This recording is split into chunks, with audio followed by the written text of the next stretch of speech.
साहब ने और बाकी लोगों ने, अनिल भाई ने, सबने मिलकर एक फैसला किया कि एक छोटा सा कार्यक्रम रखा जाएगा और बर्थडे मनाया जाएगा। तो आज वो मना रहे हैं। और खेसारी लाल जी एक बहुत ही अच्छे कलाकार हैं और उन्होंने काफ़ी कम टाइम में बहुत बड़ी उपलब्धि हासिल की है। और कलाकार होते होते वो काफ़ी अच्छे इंसान भी हैं, जो कि मेरे को नहीं लगता कि इंडस्ट्री में बहुत सारे लोगों में देखने को मिलता है जो उनके अंदर खूबी है। आप काफी करीब हैं उनके, जानते हैं उनको व्यक्तिगत तौर पे, क्या कहना चाहेंगे जो खास खूबियां जो हम लोग नहीं जानते हैं, जो दर्शक नहीं जानते हैं, उनके बारे में बताइए कि क्या कहना चाहेंगे। मेरे लिए तो मैं एक प्रोड्यूसर हूँ और प्रोड्यूसर के लिए खास खूबी यही होता है कि आर्टिस्ट उनको टाइम पे सब कुछ कंप्लीट करके दे दे। तो वो सबसे खास खूबी उनकी यही है कि वो प्रोड्यूसर का कभी कोई नुकसान नहीं करवाते हैं। उनका जो प्रोजेक्ट है वो टाइम पे कंप्लीट करके दे देते हैं। यही तो चाहिए रहता है प्रोड्यूसर को। सर, इस साल उनके जन्मदिन के लिए क्या शुभकामनाएं देना चाहेंगे? इस साल ऐसे तो पहले से ही सुपरस्टार हैं, ट्रेंडिंग स्टार हैं ऑलरेडी। मैं ये शुभकामना देना चाहूँगा कि उनकी जो भी मनोकामनाएं वो इस साल पूरी हो और वो नंबर 1 पे बने रहें। सर, जिस तरीके से इस समय का दौर रहा है इस साल का, तो इस नए जन्मदिन पर किस तरीके से बाहर निकले होंगे? नई जन्मदिन पर क्या नया होना चाहिए, क्योंकि इस दौर पे जब वो निकले काफ़ी परेशानी भरा रहा है उनके लिए। नहीं, परेशानी तो नहीं है। देखिए, विवाद में तो हर आदमी रहता है। राम भगवान भी विवाद में ही पड़े थे। तो अभी किसी को बोलने से तो कोई रोक नहीं सकता है। लोग कुछ भी बोलेंगे तो विवाद तो होता ही रहता है। विवाद होगा, आदमी काम करेगा। अगर विवाद हो रहा है, अगर किसी का विरोध हो रहा है, तो समझ लीजिए वो ज़्यादा आगे जा रहा है। केक पे वास्तव क्या जो लिखा हुआ था उसका भी आपने जो है याद बताया, क्या है फिल्म का? एक्चुअली हमने अभी लास्ट मंथ में 27 तारीख को 5 फिल्म का माननीय मुख्यमंत्री योगी आदित्यनाथ जी के द्वारा लखनऊ में हमने मुहूर्त किया था। उसमें से एक फिल्म वास्तव भी है। तो वही उसी फिल्म का एक केक पे जो हम प्रिंट किया था हमने, तो वो फिल्म के हिसाब से हमने प्रिंट कर दिया था। कोई ऐसा लम्हा बता सकते हैं जब आपको लगा कि खेसारी, आप जैसे बोल के बहुत अच्छे इंसान तो हैं ही वो, लेकिन कुछ ऐसा वाक्य बताइए जब आपको लगा कुछ ऐसा किया हो अनोखा, इससे आपको लगा कि हाँ खेसारी में कुछ खास बात है इंसान के तौर पर? देखिए, मेरा जो फिल्मी करियर का मेरा जो शुरुआत था एज अ प्रोड्यूसर, पहला फिल्म खेसारी लाल जी के साथ ही हुआ था, जाने मन फिल्म से। और काफ़ी हंसमुख इंसान है और मतलब फिल्म बनाते समय आपको कोई टेंशन नहीं होता है। मतलब आपके पास कुछ प्रॉब्लम भी आ जाए, कुछ कमी भी हो जाए, तो वो हंसते हंसते पूरा प्रोजेक्ट को पूरा कर देते हैं। इससे ज़्यादा प्रोड्यूसर को चाहिए भी नहीं। लेकिन बहुत सारे निर्माता ये आरोप लगाते हैं कि जो कलाकार हैं, खेसारी की बात नहीं कर रहा हूँ, और जो कलाकार हैं बहुत प्रताड़ित करते हैं, मतलब ना वक्त का ध्यान रहता है उनको और बहुत सारे नखरे होते हैं हर चीज़ को लेकर। तो उसका बताइए वो कितना सच्चाई है इंडस्ट्री में? देखिए सर, अपना अपना सबका काम करने का तरीका है और अपना अपना स्टाइल है। तो सब अपने अपने हिसाब से काम करता है। अब जिसके साथ जिसको जैसा जमता है उस हिसाब से वो काम करता है। तो ट्रेंडम तो थोड़ा टैंट्रम सबका है ही है।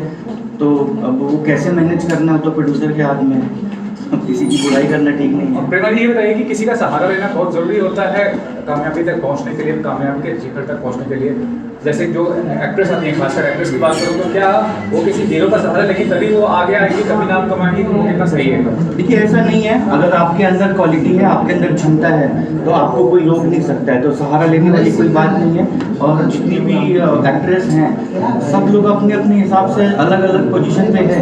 तो जिसमें जो जितना क्वालिटी है, उनके अंदर जो क्षमता है, उस हिसाब से वो है। सहारा लेने वाली कोई बात नहीं है। लोग जोड़ देते हैं एक दूसरे को उनके साथ, वो बात अलग है। हाल ही में काजल राघवानी जी ने आरोप लगाया था खेसारी जी पे कि उन्होंने मतलब काफी गलत आरोप लगाया था। उसका क्या कहेंगे कि कितना गलत बात है जो इंसान ने उनको सहारा दिया, उस मुकाम तक पहुंचाया, उसको लेकर? देखिए, कोई आइडिया नहीं इसके बारे में। मैं तो पुणे में रहता हूँ, हमारा दूसरा व्यवसाय है और मैं बहुत कम टाइम दे पाता हूँ फिल्म इंडस्ट्री में। तो इसके बारे में कुछ आइडिया नहीं है। और ये भी जानना चाहूँगा प्रेमा जी की इतनी सारी इंडस्ट्री है, फिल्म इंडस्ट्री है, साउथ में देखिए क्या लाजवाब फिल्में बनती हैं, हिंदी में, मराठी ले लीजिए, सबका कंटेंट, बजट, सब कुछ काफ़ी अच्छा हो रहा है। भोजपुरी में एक स्टैंडर्ड रेस कब होने वाला है हर हिसाब से? भोजपुरी का स्टैंडर्ड तो काफ़ी बड़ा है। पहले जिस तरह से फिल्में बनती थी 2015 के बाद में अभी स्टोरी पे लोग ध्यान दे रहे हैं, म्यूजिक पे ध्यान दे रहे हैं। और जो बजट है, पहले बहुत कम बजट में फिल्म बनती थी, अभी बजट भी काफ़ी बड़ा है। हमारा ही ऑलरेडी कोई भी फिल्म आप उठा के देख लीजिए, पिछले 7-8 फिल्म में 1.5 करोड़ के नीचे कोई भी फिल्म नहीं है। बहुत फिल्म हमारी रेडी है 2 करोड़ 25 लाख में बन करके। तो ऐसा नहीं है और आगे भी हम लोग कोशिश करेंगे कि काफ़ी अच्छा हो। सिर्फ एक ही प्रॉब्लम है भोजपुरी इंडस्ट्री में कि हमारे जो मीडियम अपर लेवल के लोग हैं वो फिल्म देखने नहीं जाते हैं। ऐसा ही तमिल, तेलुगु में, मराठी में लोग एक दिन का खाना नहीं खाएंगे लेकिन फिल्म देखने जरूर जाएंगे। तो जितना हमारा पॉपुलेशन है 40 करोड़ लोग, अगर 1 रुपये का भी टिकट हो पूरे लोग देखने जाए तो हमारा रिकवरी 40 करोड़ के ऊपर आएगा।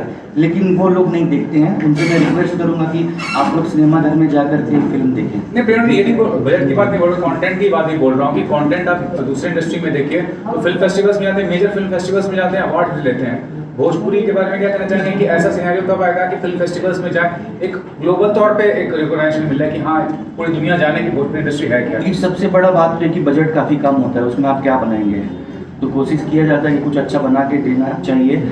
और भोजपुरी जो है 8वीं सूची में शामिल नहीं होने के कारण फिल्म फेस्टिवल में नॉमिनेट नहीं हो पाती है। तो वो तो अब जो हमारे बड़े भैया लोग हैं मनोज तिवारी जी और रवि किशन जी, इन लोग को कोशिश करना चाहिए कि 8वीं सूची में पहले भोजपुरी आ जाए, उसके बाद तो ऑटोमेटिक चली जाएगी। आपकी 5 फिल्मों के बारे में बताइए जो ग्रैंड मुहूर्त किया आपने लखनऊ में।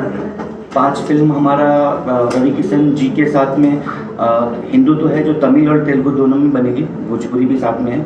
और फसल है दिनेश जी के साथ में, वास्तव केसारी जी के साथ में है, और सन्यासी है चिंटू जी के साथ में जिसको डायरेक्टर है राजकुमार पांडे जी, और जाने मन 2 है कल्लू के साथ में।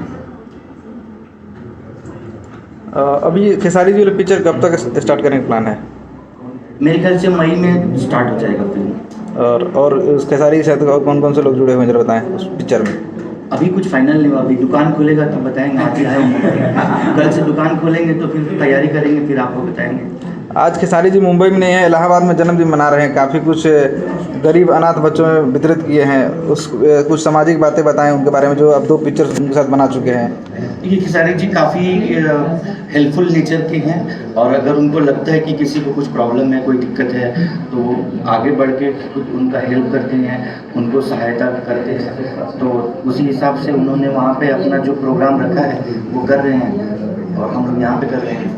राय साहब, एक सवाल मेरा होगा आपसे कि जिस तरीके से देखा गया था हाल ही में आपने लखनऊ में एक साथ 5 फिल्मों का मुहूर्त किया, बहुत खुश हुई, बहुत बड़े लेवल पे सारी चीज़ें हुई, लेकिन इस बहुत बड़े समारोह के बाद अगले दिन बहुत सारी आवाज़ें खुलने लगी ये कहते हुए कि फिल्में बनेंगी भी क्या, क्योंकि इस तरह से बहुत सारे हुए। तो आप कैसे देखते हो इन चीज़ों को? देखिए, मेरे को प्रूव करने का जरूरत नहीं, इसके पहले भी मैंने 3 फिल्म का मुहूर्त किया था और 3 फिल्म बना के हमने डिलीवर किया है, और अब 5 फिल्म हमने स्टार्ट किया है। हमारा आज तक कोई फिल्म रुका नहीं है, जिसका भी मुहूर्त हुआ है आपको मालूम हो कि सब फिल्म बन के रिलीज भी हुई है और आने वाले टाइम में रिलीज भी होगी।